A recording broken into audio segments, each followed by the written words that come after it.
Hi viewers, this is Vineet and with me I have got Anand Narayanan. He is working in the space of transformations for more than a decade. So Anand, can you introduce yourself to the viewers? Thank you, Vineet. I am the founder of Anika Technologies, a technology consulting company.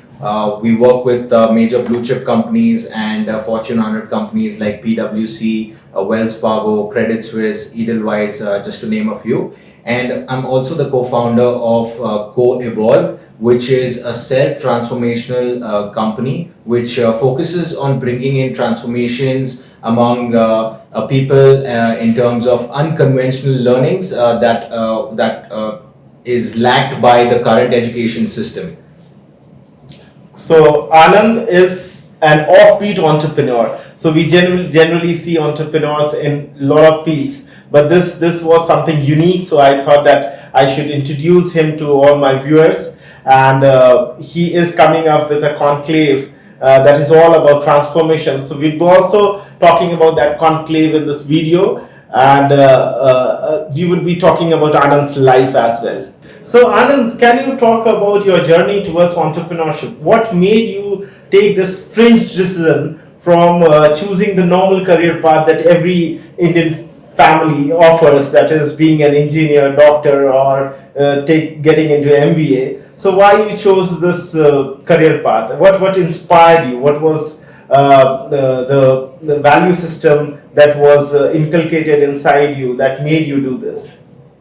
So I think the seed of entrepreneurship got planted in my head in my early days when I was in school. So I had come up with an event in my society where we had done like a fun fair, and we had games, we had a lot of food stalls and everything. And that was my first venture, I would say, a small venture wherein we made profits. And this was just by bringing a couple of close friends together and just organizing this, and with a little planning, it was a big success. So that was something which I saw at a very young age, and something also was a fact that my sister told me once, that I think you'll be good in business. So that's something got implanted in my subconscious, and it stayed along. So, but then I come from a family background wherein my parents believe that you should be well educated, you should do your graduation, your masters, and get into a good corporate job, a good company, and that's how you can lead to success. Yeah. But then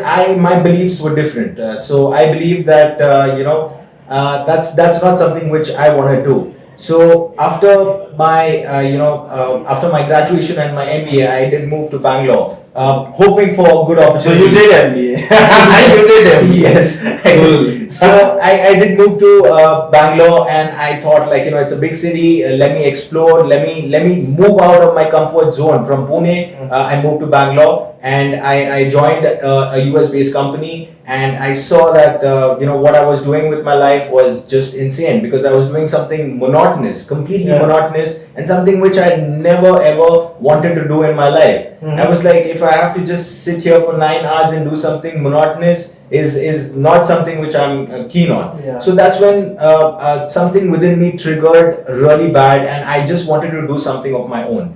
So I started reaching out to my friends, that I made, some new friends in Bangalore. I started approaching them. I told them, okay, let's do something together. But every one of them were afraid to move out of the comfort zone and take that plunge to go out there and take that risk. So somewhere entrepreneurs need to understand that there is a risk involved. There is persistence involved. Yeah. Like, you have to be strong mentally.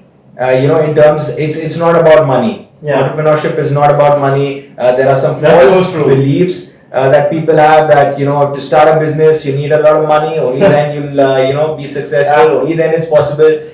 Another false belief that people have is you need to be really experienced, in the corporate field, or you need to be really experienced to start a business. So guys, this is the biggest myth busting session that is going on. A real entrepreneur is telling you what all the myths are. So I keep on telling this to my viewers, but this coming from your mouth, it's like putting a seal onto it.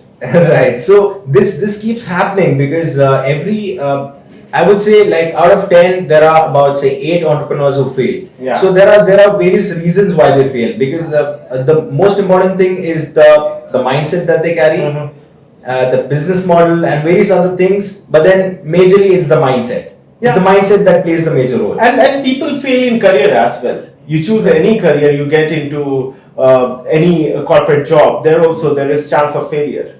So Exactly. everybody does not become very successful. So Exactly. it's just, the story is same. It's the level of risk that is there in entrepreneurship. It is on a higher scale. What I feel is normal is boring. Yeah. It's being mediocre. Yeah. Like entrepreneurs' journey is more with ups and downs. We face challenges. We overcome problems. We face our problems. We take it up with strength and courage. We do that. So I have a lot more things that there are a lot more things that you could share. Yeah. So for me, I always think like this. There are so many people who are so sure that they have to become engineers, they have to become doctor, they have to get into MBA. So when they are so sure about these career path, why they are not sure with entrepreneurship? Because what they are doing is they are trying to photocopy what the society is telling them or what they have seen with their parents. Exactly. With the normal career path. That's Exactly. it's there ingrained in their head that this is something if you choose you'll become successful. But when it comes to entrepreneurship, they don't have any idea. Most of the people that I talk, they have got no clue. They keep on asking me that you talk about entrepreneurship, but how to understand what kind of business I should get into. So why it is difficult? Because you have never thought for yourself. You've always thought that this is the path that everybody has walked, and I would be also walking on this path because Right. I can see the destination. I can see how it moves. So Right. that's what I feel the major risk factor that everybody feels that entrepreneurship has. So what's happening is people are defining success with what they're seeing in others. Yeah. Like as you rightly mentioned, like people are trying to photocopy others. Okay, he's a lawyer, she's a lawyer. Okay, I'll be a lawyer. It's a good business. True.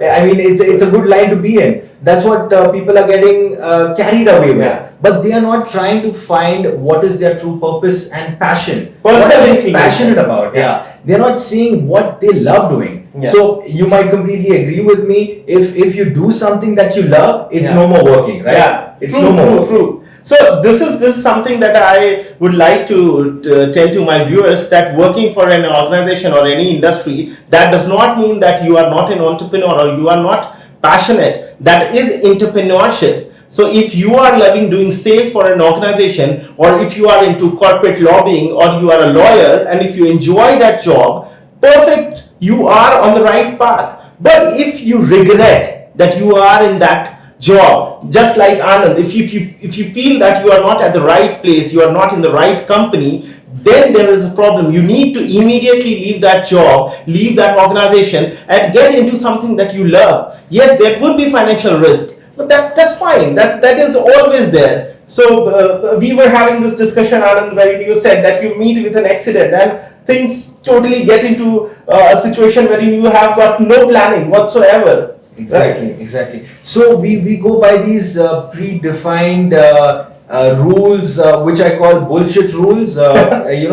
That okay, you should be a graduate, and then maybe you should get an MBA, or maybe you should get a master's in any of the programs. So then you should get a job in a corporate company. So I think these are just rules being created by the society, and So true. we just being falling prey for it. Yeah.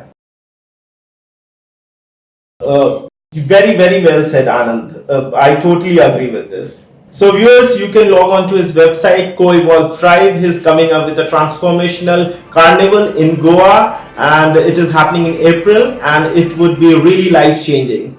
I request you to please comment, like, share our video, and keep loving us. Bye. Thank you.